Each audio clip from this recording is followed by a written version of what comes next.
Hey there everybody, welcome to the vlog. Today I want to talk about Bob Dylan's amazing streaming event, Shadow Kingdom. I saw it yesterday. As of when I'm filming this, it premiered yesterday. It was so amazing to see. I really did enjoy it. And like everything Bob Dylan does, the event was shrouded in mystery.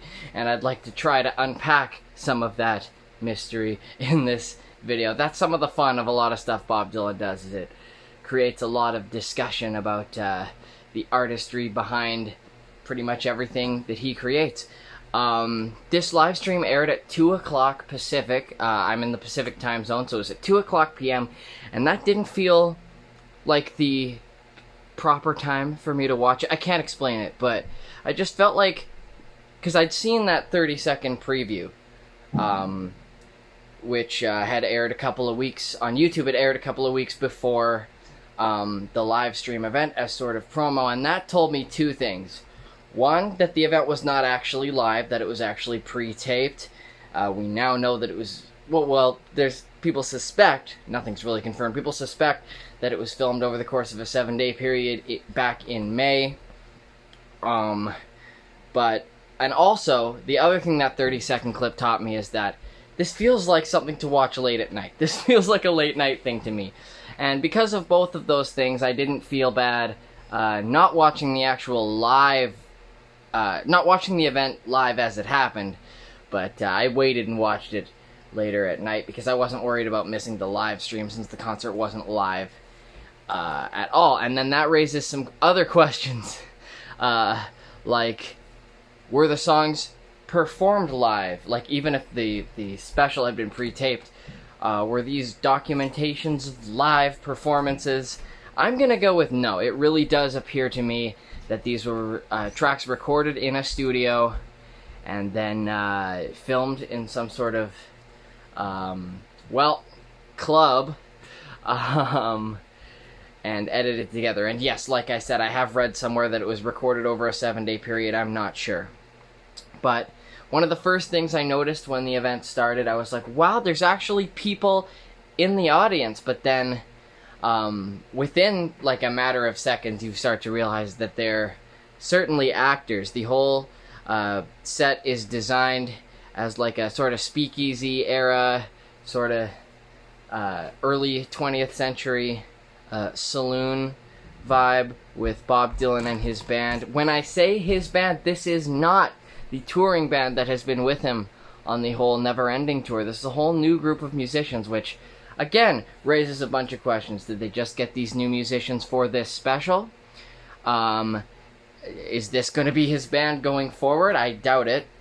And then, like, there have been so much mystery around this that people are even starting to wonder, like, is this the band that recorded the actual music, or are these just actors? I don't think they're actors, but there are little moments you'll notice as you watch it of, like, maybe lip movements not quite matching up with what you hear, or like a guitar strum being slightly out of time. So you know, it's probably recorded in advance, but I want to talk about the song selection, because that was amazing.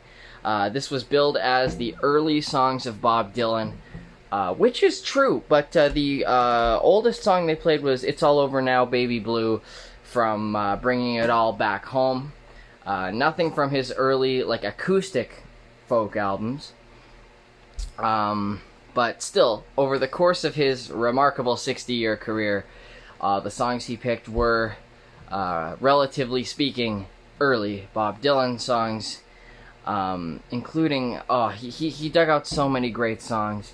Including 3 songs from the Highway 61 album. He did Queen Jane approximately. He also did Just Like Tom Thumb's Blues, and an amazing stripped down, I believe Rolling Stone described it as skeletal version of Tombstone Blues, which was unlike any way I've even heard Bob play it. And a lot of these songs he hasn't done in roughly a decade or longer. Had some great choices. A couple of songs from Blonde on Blonde, as well, including Most Likely You Go Your Way and I'll Go Mine, which was amazing to see, and then also Pledging My Time. Two deeper cuts off the amazing double album, Blonde on Blonde. And all of these songs, if you know Bob Dylan, you'll know that these were not performed in their original arrangements, but what he did, he brought something new to each one of these songs and did an incredible job. One thing I haven't even mentioned yet is how good his voice sounded. He gets a lot of criticism at times. I find this criticism comes more from just rock and roll fans in general rather than his diehard fans complaining that when he plays concerts he's almost illegible and you can barely make out the melodies or the lyrics, and it's hard to tell what song he's doing. None of that today. His enunciation was on point. His singing was just great. He was hitting all the notes. He was just... Man, his voice sounds great, and I wonder if that has anything to do with the fact that he hasn't been on the road for, 18 months now, or if that has something to do with the fact that they probably spent some time in the studio getting the songs dialed in. But, man, I throughout this whole thing, I so want to recommend that you guys watch it, but I don't know how you will unless you go buy a ticket within a couple hours of me uploading this video and watch it, because it's only up for 48 hours.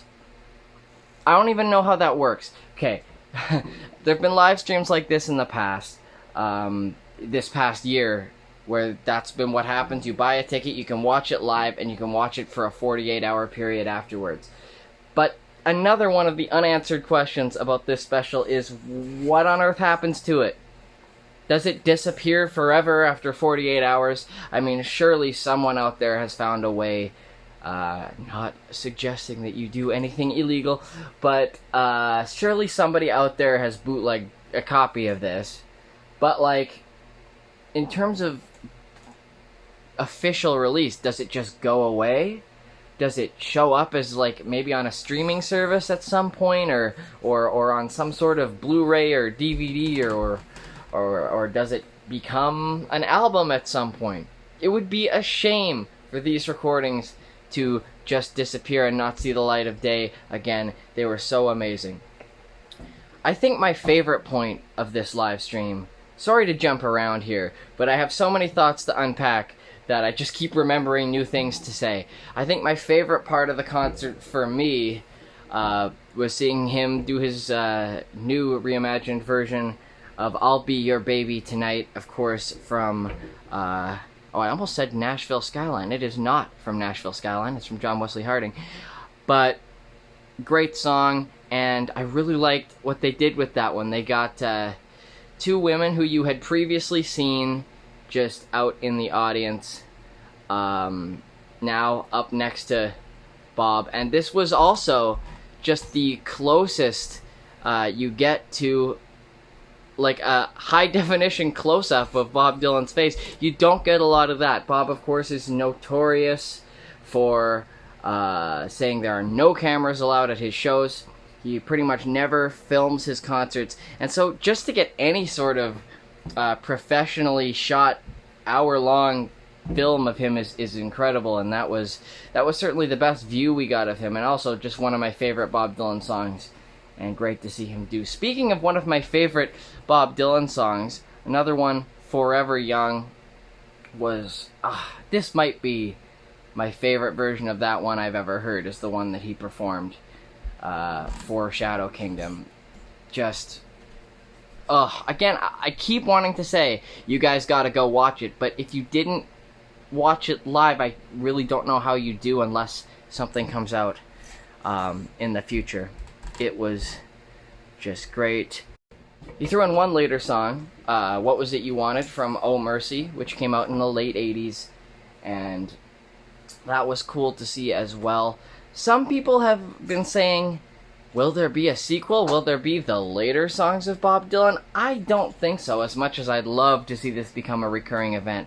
I think this was just a one-off special thing, but that might be cool to see at some point in the future. He did, of course, the song Watchin' the River Flow, which I knew he was going to do because that was the song that they previewed a 30-second clip of, which was really neat. And then also, he also did When I Paint My Masterpiece. Both of those songs come from the new at the time sessions for Greatest Hits Volume 2 in 1971. And I just paused this video to go back to the set list to see if there's any songs I forgot to mention. And of course he did To Be Alone With You. And then he also did The Wicked Messenger. I mean, how could I forget those two? All in all, he played 13 songs, and it was amazing, and it was only 50 minutes long.